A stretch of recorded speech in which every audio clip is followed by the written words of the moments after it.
Ahok trending karena lakukan efisiensi, bukan kelebihan bayar, tulis oleh Syardi di siwar.com. Sebelum kita lanjut, jangan lupa subscribe dan nyalakan loncengnya agar Anda menjadi yang pertama mendapatkan informasi dari jurnal terupdate.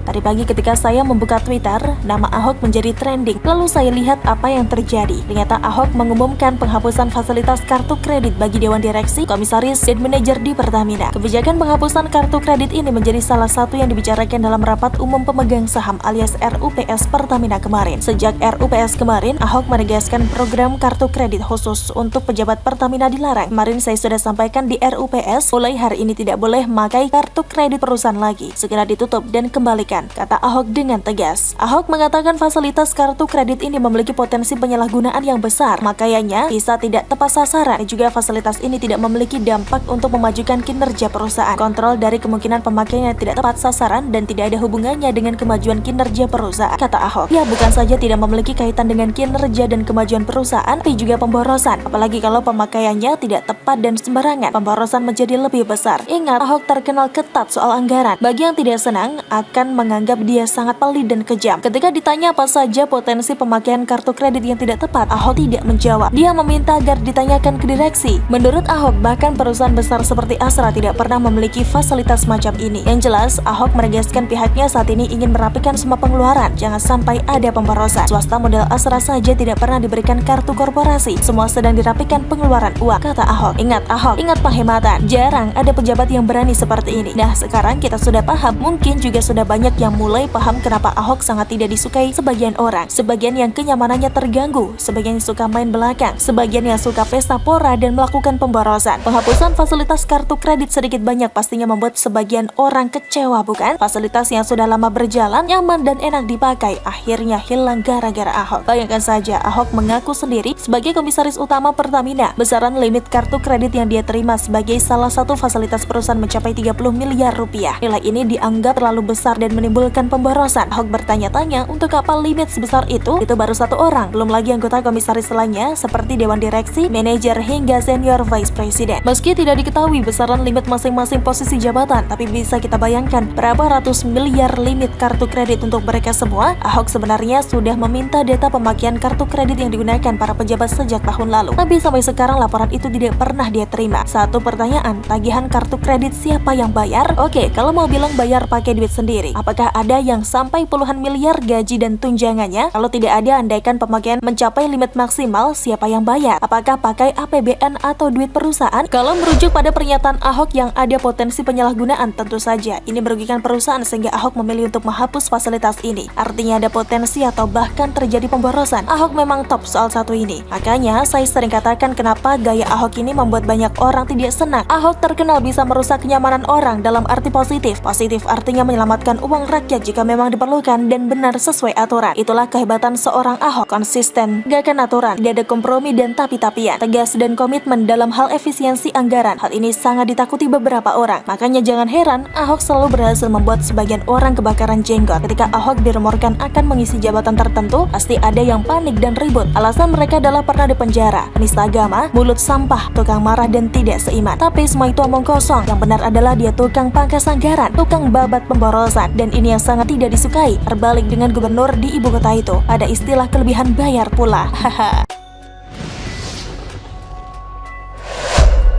Keren, 2 jempol buat jaksa yang berani sindir telak pledoi Habib Rizik, ditulis oleh Syardi di siwar.com. Sebelum kita lanjut, jangan lupa subscribe dan nyalakan loncengnya agar Anda menjadi yang pertama mendapatkan informasi dari jurnal terupdate.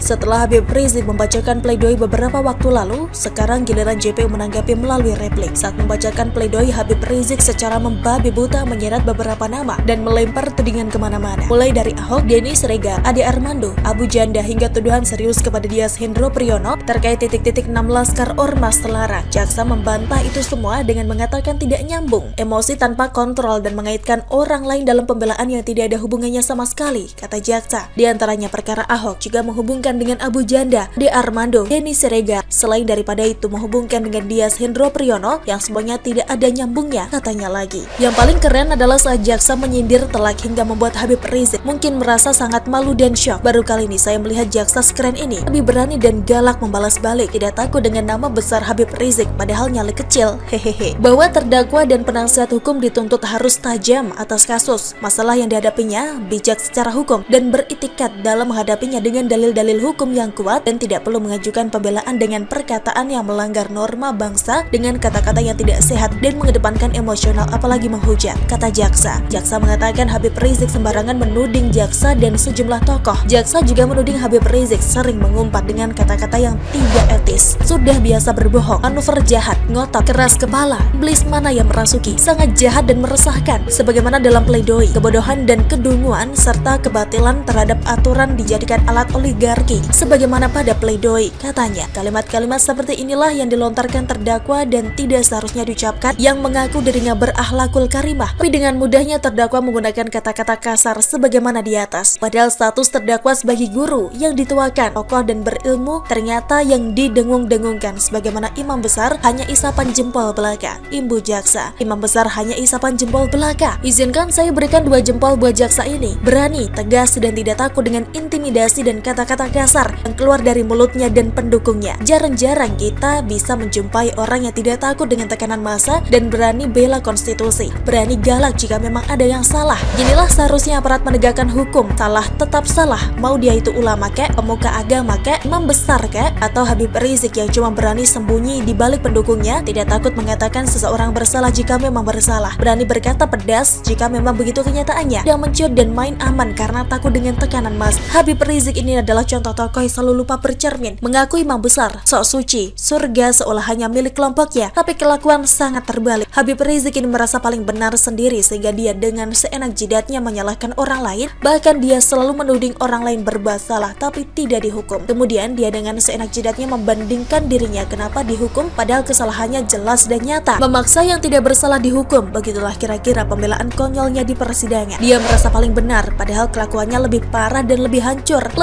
lagi banyak yang menjadikannya idola dan panutan. Lebih gila lagi pendukungnya tak pernah melihat secuil kesalahan pun dari Habib Rizik, membela mati-matian meski salah, bahkan mereka rela berbuat rusuh dan onar demi membela. Lihat saja pendemo yang memaksa masuk ke Balai Kota Bogor demi menuntut pembebasan Habib Rizik. Lihat saja pendemo yang ngamuk-ngamuk di luar ruang sidang Habib Rizik. Apakah mereka punya sopan santun? Katanya beragama. Apakah mereka punya adab dan etika? Dan yang terpenting, apakah mereka pernah berpikir kalau kelakuan mereka sangatlah menjijikan? Baik Habib Rizik maupun pendukungnya sama saja. Memang begitulah kenyataannya, persis seperti yang digambarkan jaksa di atas, dan menusuk langsung ke inti permasalahan. Modal begini patut dipertahankan dan bila perlu diberi penghargaan. Pernyataannya sudah mewakili ungkapan hati banyak orang yang suka jijik dengan perilaku Habib Rizik. Bravo buat jaksa ini. Bagaimana menurut Anda? Silahkan tulis komen Anda di kolom komentar. Jangan lupa untuk like, subscribe, dan share. Arkana pamit, sampai jumpa.